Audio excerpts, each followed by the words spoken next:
Hamilton Howard, Albert Fish, was born on May 19, 1870. Albert was the youngest of 4 living children. He took on the name Albert after a deceased sibling, after he grew tired of other children calling him ham and eggs when he was a child. By the time Albert was 5, his elderly father had passed away. His mother was faced with the difficult decision to put her children in an orphanage until she could find a way to support them on her own. Fish's time spent in St. John's Orphanage helped to shape him into the monster he became later in life. Fish was frequently subjected to physical abuse.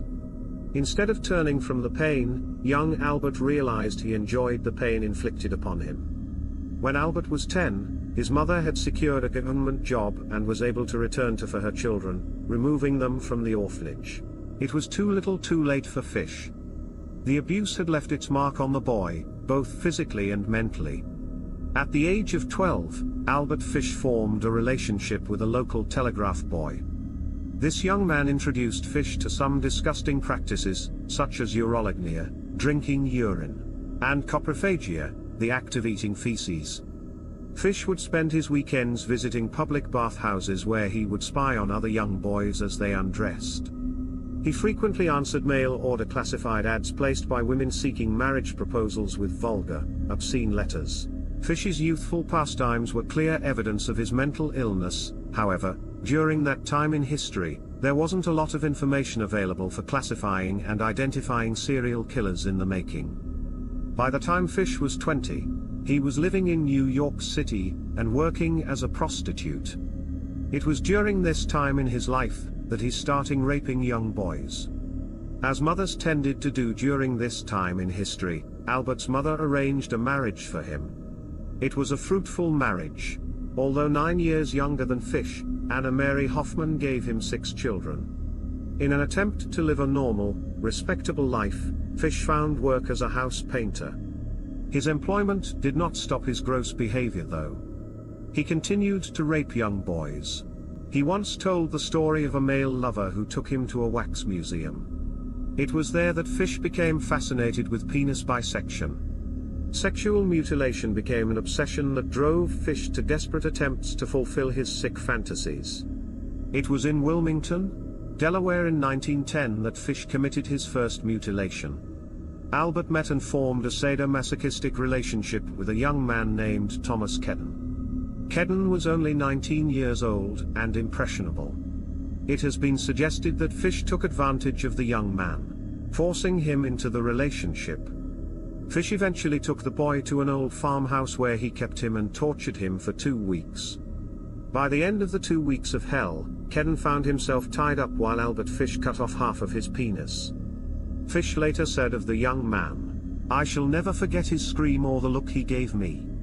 Fish's plan to kill the boy, cut him up, and take his body back to his home was spoiled by the hot weather. Fish was afraid the meat would spoil. So instead, he poured peroxide over the gruesome wound, slathered it in Vaseline, planed a rag over it, handed Kedden a $10 bill, kissed him goodbye and fled the scene. Fish claimed he never knew what became of the boy after he took his leave of the gruesome scene. In 1917, Anna Mary left Albert and their children for a slightly feeble-minded handyman by the name of John Stroiber. Stroiber had once rented a room with the Fish family. Anna Mary and Stroiber fled the home with all the furnishing while Fish was at work. When he came home, he found his wife gone, his home empty, and his children dependent solely on him.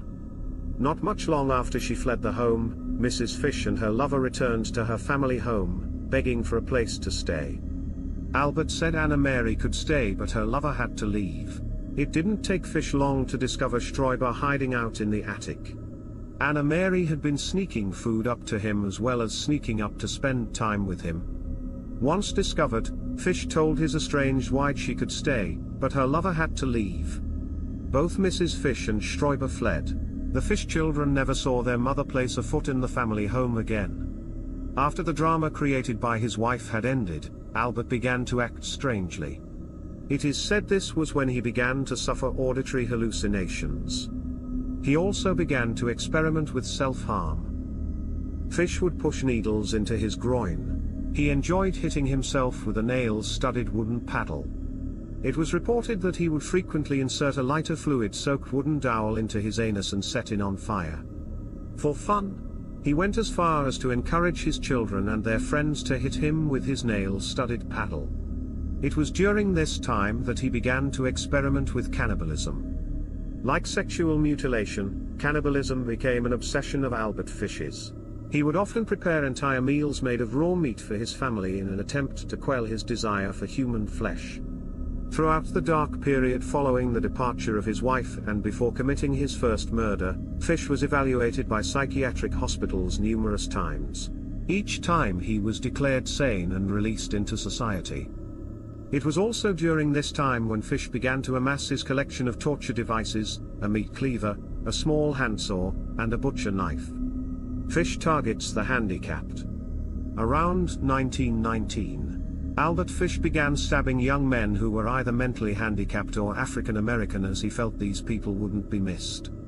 Fish was fond of paying children to help him catch other children so he could torture and murder them. None of these murders were verified with actual proof. Albert Fish made a lot of claims after his eventual arrest. Although there was no proof, Albert Fish victims numbered in the hundreds according to him. By 1924, Albert Fish was suffering from full-on psychosis. He truly believed God was commanding him to torture and murder children, although he had been evaluated by professionals numerous times. In July of the same year, Fish spotted young Beatrice Keel playing alone on her family's farm. Her mother noticed Fish lurking about and chased him off, saving the life of the 8-year-old girl. Later that night, Fish returned to the Keel farm and slept in the barn. He was discovered and promptly chased off by Hans Keel, young Beatrice's father. Albert Fish's next attempt was targeted at Cyril Quinn, a young boy he had been molesting. Fish offered the boys lunch in order to lure them into his home. While waiting for sandwiches, the boys rested on Fish's bed.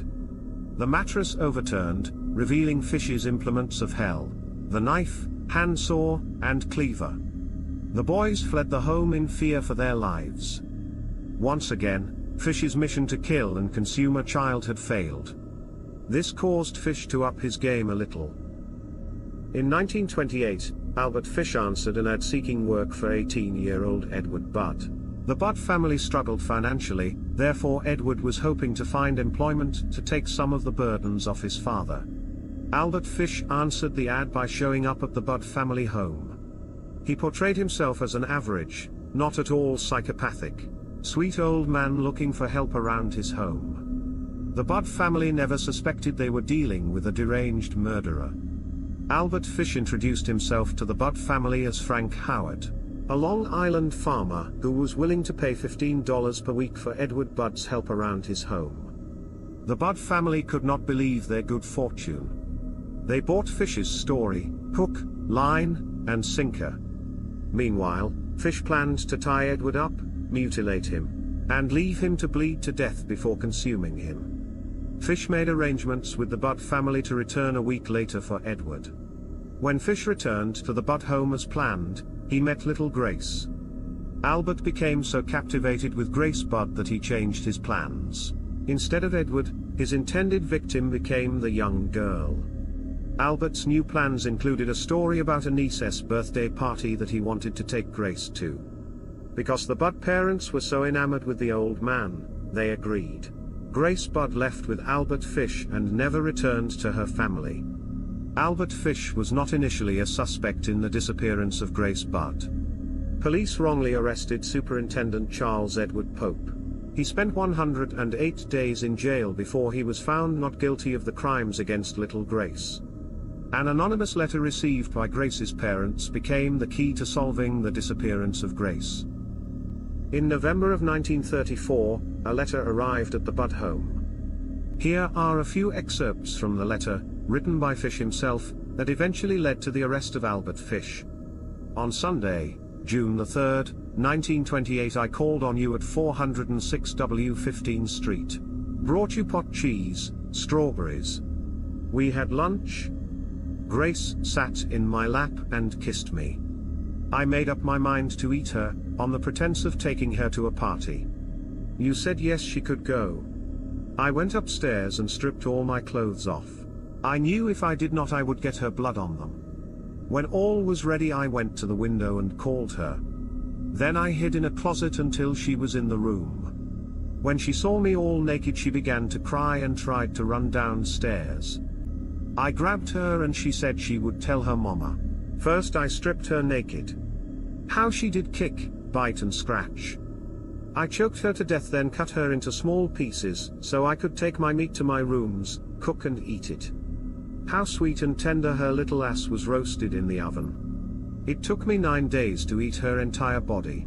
I did not fuck her, though I could have, sick, had I wished. Grace Budd's family were forced to hear these words from the hand of the man who tortured and murdered their little Grace. Parts of the Albert Fish letter were verified by police. Other parts of the letter were not. Facts surrounding the murder of Grace were accurate, although claims that Fish ate pieces of Grace were never confirmed. Fish overlooked important evidence on the envelope he used to send his gruesome letter to the Budd family. There was a small hexagon-shaped emblem in the corner that read NYPCBA.